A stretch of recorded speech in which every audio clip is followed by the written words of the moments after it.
All right, so are you ready to like dive deep into a classic? Oh, yeah. We're going to be talking about How to Sell Your Way Through Life by Napoleon Hill today. Awesome. And I know what you're thinking. What am I thinking? Like, wait a minute. Yeah. I'm not in sales. Right. This isn't for me. Yeah. But hold on. Okay. Hill's not just talking about pushing products. Okay. He unpacked a whole philosophy for like getting what you want in any field. Yeah, that's right. It's really powerful stuff. It's true. So what's so cool about Hill's approach is that he spent years studying what made people successful across different fields. Yeah. This book isn't just like a how-to guide. Right. It's about understanding the deeper principles behind achievement. Okay, so let's jump right in Okay. with one of his big ideas. Okay. Autosuggestion. Autosuggestion. Now, the word itself might sound a little out there. Yeah, it does. Like a little bit. But woo! Right. It's really about harnessing the power of belief. It's about intentionally shaping your thoughts and beliefs Okay. to align with your goals. I like that. Think of it like this. If you constantly tell yourself you can't do something, you're probably right. Yeah. But if you consistently feed your mind positive, empowering messages, you start to believe them. I like that. And that belief can drive action. Okay, so I love this. Tell me. He has a great story to illustrate this. Okay. He talks about a water flask salesman named Keen Ooh. who was struggling to make sales. Okay. Turns out Keen didn't really believe in the product himself. Oh. But then he had this aha moment. Okay. He realized that people weren't just buying a flask. They They were buying the feeling yes. of always having a cold drink on hand. Exactly. So smart. Keen started tapping into that frustration people felt when their drinks got warm. I hate that. And by genuinely believing in the solution his product offered, he was able to connect with customers on an emotional level. So interesting. This is where it gets really interesting. Yeah. Our decisions aren't just based on logic. They're heavily influenced by emotions. Yeah. And, you know, we can all relate to that. Totally. You know, Yeah, sure. I think about, you know, when I bought my car. Yeah. I was so emotional about it. Right. Like it was the color. Yeah. It was this and that. It's the feeling. It was the feeling. It's not the logic. It wasn't the logic at all. Right. So let's bring this back to like the listener. Okay. Have you ever gone into a presentation feeling unsure of yourself Oh, yeah. or your material? Yeah. That lack of confidence probably showed right. Oh, absolutely. But imagine if you used autosuggestion beforehand, Okay. pumping yourself up, visualizing success, Yeah. really believing in your message. I think we can all relate to those moments of self-doubt. But what if, instead of dwelling on those negative thoughts, Yeah. we consciously chose to replace them with affirmations? Oh, I love that. Statements like, I am prepared, Yeah. or my ideas are valuable. Yeah. This consistent mental reinforcement can actually change the way you approach challenges and interact with others. I like that. How you show up. Yeah. You know? Okay, so moving on from getting yourself psyched up, Okay. Hill also breaks down the art of, well, actually closing the deal. Oh, the close. And he debunks the myth Oh, yeah. of the pushy, manipulative closer, Right. which we all hate. Hate it. Like, nobody likes that, Yeah. you know, used car salesman kind of a thing. Right. His 6 steps to closing a deal are less about tricks and more about understanding human psychology.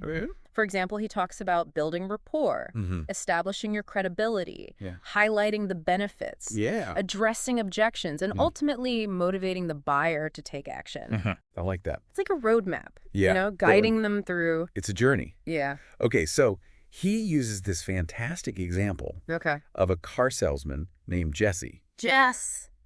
Now, Jesse doesn't hit people No. with the hard sell. Okay. Instead, he acts as if the sale is already a done deal. Oh, interesting. Like you've already bought the car. Okay. He smoothly transitions into talking about financing options and delivery dates, creating this subtle momentum. Yeah. That's hard to resist. That's fascinating, right? Yeah. There's a psychological principle at play here called the endowment effect. The what? Endowment effect. Okay. Essentially, once people feel like they already own something, Okay. they're more likely to follow through with the purchase. That's so interesting. It is. Okay, so Yeah. think about a time when you felt pressured into a decision. Maybe a salesperson was a little too aggressive. Yeah. And it made you want to back away. Contrast that with Jesse's approach. Okay. He's not pushing. Right. He's guiding. He's guiding you along. Yeah. It's about understanding what motivates people and using that knowledge ethically to achieve a mutually beneficial outcome. I think this is a crucial point, ethical persuasion. Yes. Hill emphasizes throughout the book that true success is built on integrity and respect for others. And he doesn't stop at just the sales aspect. No, he doesn't. He gets into this idea of finding your calling. Okay. Which is something we can all relate to. For sure. Absolutely. He argues that true fulfillment comes from aligning your work with your deepest passions and values. It's about finding that sweet spot where your skills, interests, and the needs of the world intersect. Right. It's like that Venn diagram. It is totally. Of like, what are you good at? Yeah. What are you passionate about? And what does the world need? Then what can you get paid for? Yes, and what can you get paid for? Right. He uses the example of Isabella. Who just graduated with an engineering degree. Nice. But is waitressing to pay the bills. It happens all the time. All the time. Right. It's okay to have temporary jobs. Yeah. But Hill says don't let those become a life sentence. Right. If your heart's not in it. Yeah. Like you're meant for bigger and better things. It's about recognizing the difference between a job and a calling. Oh, that's good. A job might just be about earning a paycheck. Right. But a calling gives you a sense of purpose. Yes. Of making a meaningful contribution. Like a reason to get out of bed in the morning. Exactly. What love that. What gets you going? So let me ask you. Okay. What would you be doing if money were no object? Oh, man. I mean, seriously, what lights you up? Oh, I don't know. I'd have to think about that. Yeah. That's a big question. It's a big question. Yeah. Maybe it's writing, starting a business, helping others. Totally. Whatever it is. Yeah. What's one small step you could take today to move towards that? Sometimes simply acknowledging that dream is enough to spark action. Oh, that's good. You start to see possibilities, to imagine a path forward. Yeah. And who knows, that small step you take today could lead to something incredible down the line. Now, another one of Hill's big ideas is the power of a pleasing personality. Oh. And before you think this is about being fake or putting on a show, let me stop you right there. Okay. You know, I don't like those fake people. Nobody does like non-authentic. Inauthentic. Yeah. So he's not advocating for insincerity. Okay. He's talking about developing those qualities that make you someone people genuinely enjoy being around. Okay. Being a good listener. Yeah. Showing empathy. Being enthusiastic and positive. So like a good person. Right. Okay. Oh. So like a genuinely good human. Yeah. Yeah. He tells this great story about Steve, the sales agent who is absolutely crushing it. Good for him. Both with his team and his clients. Nice. And it wasn't because he was the most knowledgeable or the most experienced. Okay. It was his personality. So he was just a good dude. He was just this positive, supportive presence that people gravitated towards. It's fascinating how much influence a positive personality can have. Isn't it? Psychologists even have a name for it, the halo effect.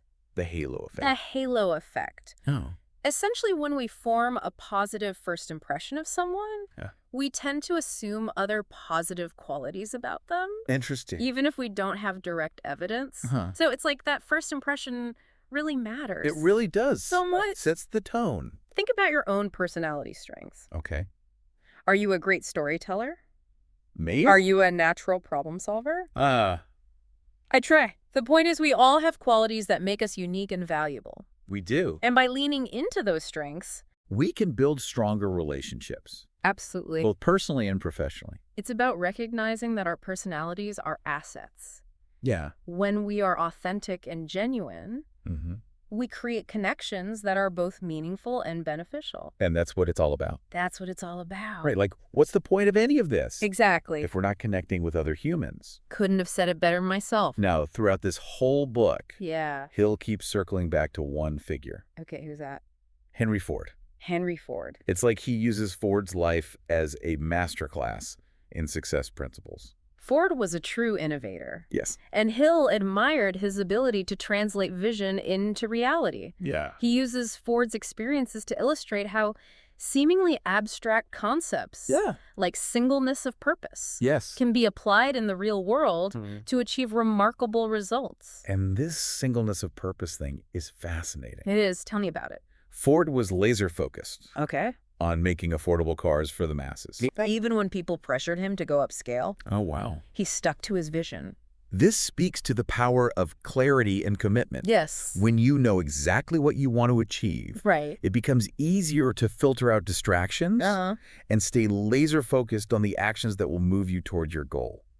So he had that? Like, why? He did. And he just, like, stuck with it. He was unwavering. Yeah. Yeah. Then there's Ford's idea of doing more than paid for. Ooh, what's that? He shocked everyone by instituting a $5 minimum daily wage. What? Which was unheard of back then. Back then, unheard of. People thought he was crazy. Oh, yeah, they must have thought he was out of his mind. But it actually led to greater loyalty and productivity. This move was revolutionary. It was. It challenged the prevailing notion that maximizing profits meant minimizing labor costs. Right. Ford understood that investing in his employees' well-being would ultimately benefit the company as a whole. It's like he understood that happy, well-compensated employees are more likely to be engaged and productive. Absolutely. It's a lesson that many companies are still trying to learn today. It's true. I think sad but true. It speaks to the power of creating a win-win situation. Totally. When employees feel valued and respected, they're more likely to go the extra mile. Yeah. It's a lesson that applies to all sorts of relationships, not just in the workplace. So let's bring it back to you. Okay. Even if you're not running a car company, what's your singleness of purpose? Ooh, good question. What are you truly passionate about achieving? Yeah. And how can you go above and beyond in your own work, your own life, to make a real difference? I think Hill would challenge us to constantly be asking those questions, to not settle for mediocrity, but to strive for excellence in everything we do. I love that. And to remember that success isn't just about personal gain. Right. It's about making a positive impact on the world around us. All right, let's shift gears a bit. Okay. And talk about another principle that Hill really emphasizes. Okay. The golden rule. The golden rule. Treat others how you want to be treated. This might seem like a simple, even obvious concept. Yeah, it's so simple. But in practice, it can be surprisingly challenging. Right. We all have our own biases and tendencies that can cloud our judgment. You're right. It's true. So he shares this incredible story about Arthur Nash. Arthur Nash. A tailor who was on the verge of bankruptcy. Oh, no. And he decided to take a radical approach. Okay. And make his employees partners in the business. Wow. He treated them fairly, gave them a voice, and it completely turned the company around. This example shows that ethical behavior isn't just about feeling good. Yeah. It can actually be a smart business strategy. Interesting. When you treat people with respect and fairness, you create a more positive and productive environment. That's amazing. It is. So think about your own work experiences. Have you ever been in a situation where a conflict could have been resolved by simply applying the golden rule? Ooh, that's a good question. Or maybe there's an opportunity right now to show someone kindness or appreciation. It's about being mindful of our interactions. And making a conscious effort to treat others with the same respect and consideration that we would want for ourselves. Totally. And sometimes that small act of kindness can have a ripple effect, creating a more positive and harmonious environment for everyone involved. And finally, we come to what I think is the foundation of Hill's whole success philosophy. Okay. Mental attitude is everything. Mental attitude is everything. It's so important. It's huge. Your mindset shapes your reality. It does. Hill believed that your thoughts and beliefs have a profound impact on your actions. And ultimately your outcomes. Right. If you constantly dwell on negativity and limitations, that's what you'll attract into your life. Law of attraction. It is the law of attraction. You get what you focus on. Hill himself struggled financially for years. Oh, wow. But he never gave up on his vision. Good for him. And that unwavering belief eventually attracted success. This speaks to the power of self-fulfilling prophecies. Yes. When you believe in yourself and your goals, you are more likely to take the actions necessary to achieve them. Right. You approach challenges with a different mindset. And that can make all the difference. What limiting belief is holding you back right now? Ooh. Is it fear of failure? Lack of confidence? What if you challenge that belief? Okay. And cultivated a more positive, empowered, mental attitude. What could you accomplish? What could you accomplish? It's a powerful question to ask ourselves. Yeah. Because often the biggest obstacle standing between us and our goals is our own mindset. Is so true. When we shift our thinking, yeah, we open up a world of possibilities. And that, my friend, is where the real power lies. I love it. You know, just that idea that we have so much more power we than we realize over our thoughts, over our outcomes, over our lives. It's empowering. It is empowering. Yeah. And I think Hill really drives that point home. He does. Throughout this book. You know, he's not just giving us, like, platitudes and, No, he's giving us actual tools. He is. To, like, change our thinking. Absolutely. Change our lives. He's giving us actionable steps. Yes. Which is what I appreciate about it. Me too. I love that about him. Yeah. So, you know, as we delve deeper into Hill's work, what strikes me is how he weaves these individual success principles into a broader ethical framework. Yeah. He doesn't see success as a purely individual pursuit. Right. He emphasizes contributing to something larger than yourself. It's true. He doesn't just want you to climb the ladder. Right. He wants you to make sure it's leaning against the right wall, so to speak. Yeah. It's like that idea we were talking about earlier, the golden rule. It's not just about being nice. Right. It's about recognizing the interconnectedness of everything. It is. Our actions have ripple effects. They do. And creating a positive environment benefits everyone. Absolutely. And this idea of ethical leadership is more relevant now than ever. Totally. Businesses that prioritize fairness, sustainability, and employee well-being are the ones that are thriving. Think about companies known for their ethical practices. They often have a loyal customer base and attract top talent. It's like that old saying, doing good is good business. Yes. Hill was onto something back in the early 1900s. He was ahead of his time. And it's aged like fine wine. I like that analogy. It's not just about profit anymore. Right. It's about making a positive impact. Yeah, making a difference. Hill believed that real success includes financial abundance and a sense of contribution to something bigger. I like that. Something bigger than ourselves. Yeah, absolutely. Like, we're all part of this. We are, this collective human experience. Yeah, and he doesn't shy away from the fact that achieving success is challenging. Oh, no, not at all. There will be setbacks, obstacles, even failures along the way. He's very real about that, isn't he? He is. He even talks about his own struggles. Yeah. The financial hardships and rejections he faced early on. But he never gave up on his vision. He kept pushing forward. He did. And ultimately achieved remarkable things. He views failure not as the opposite of success, but as a stepping stone towards it. Oh, I like that. Each setback is an opportunity to learn, adapt, and come back stronger. That grit.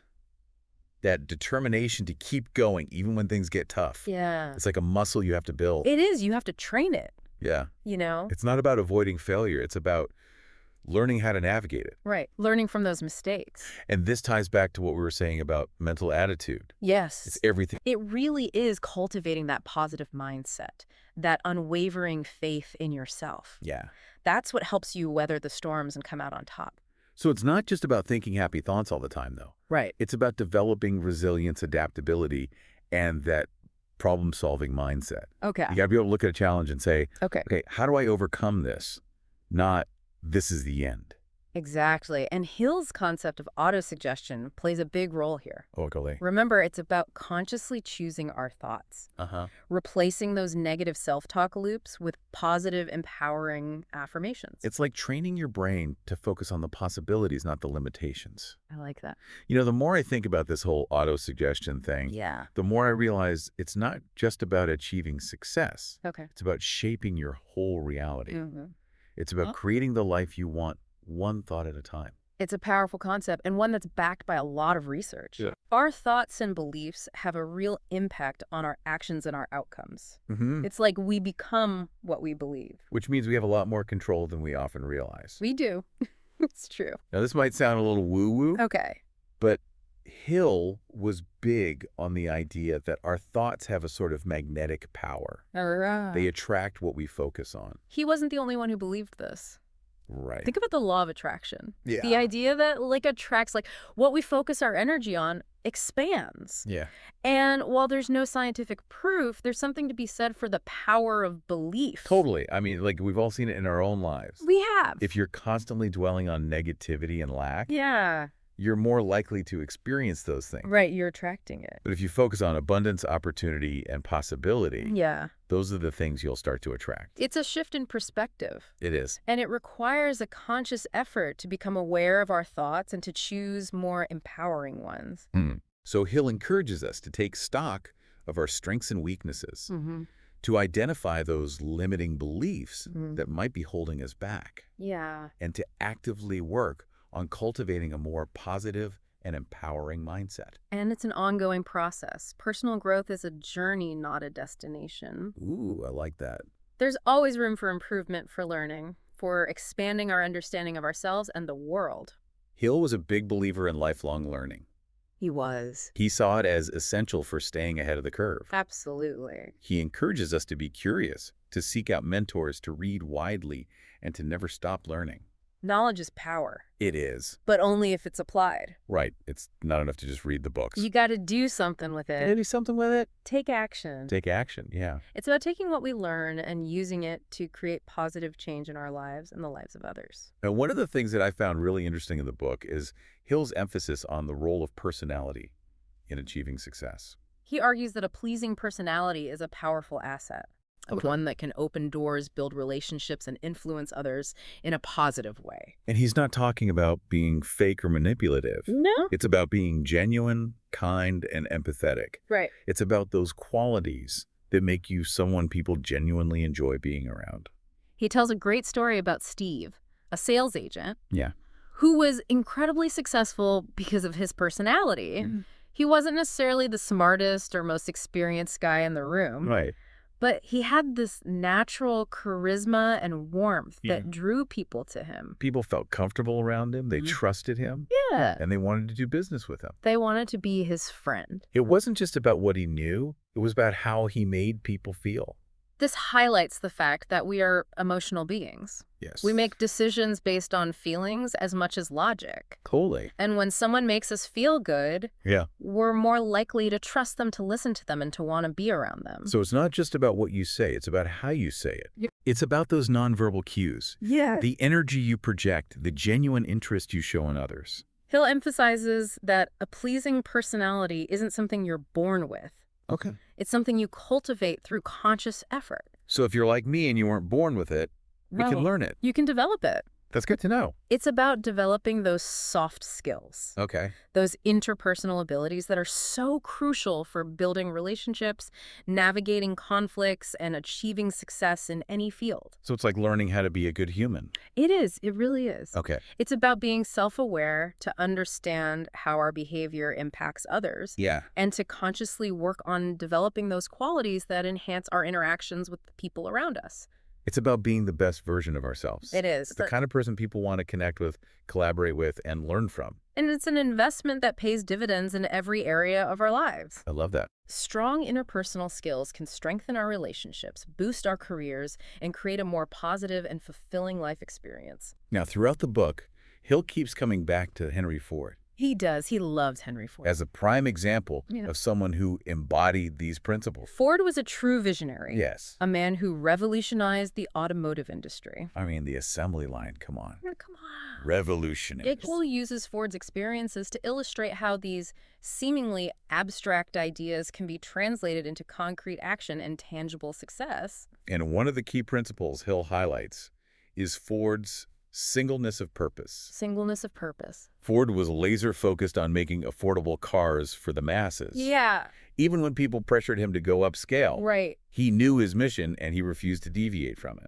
This speaks to the importance of clarity and commitment. Yes. When you know exactly what you want to achieve. Yeah. It becomes easier to filter out distractions and stay the course, even when faced with challenges or setbacks. That's like having that internal compass. It is. That guides you even when the seas are rough. Exactly. You know where you're headed, and you trust that you'll get there eventually.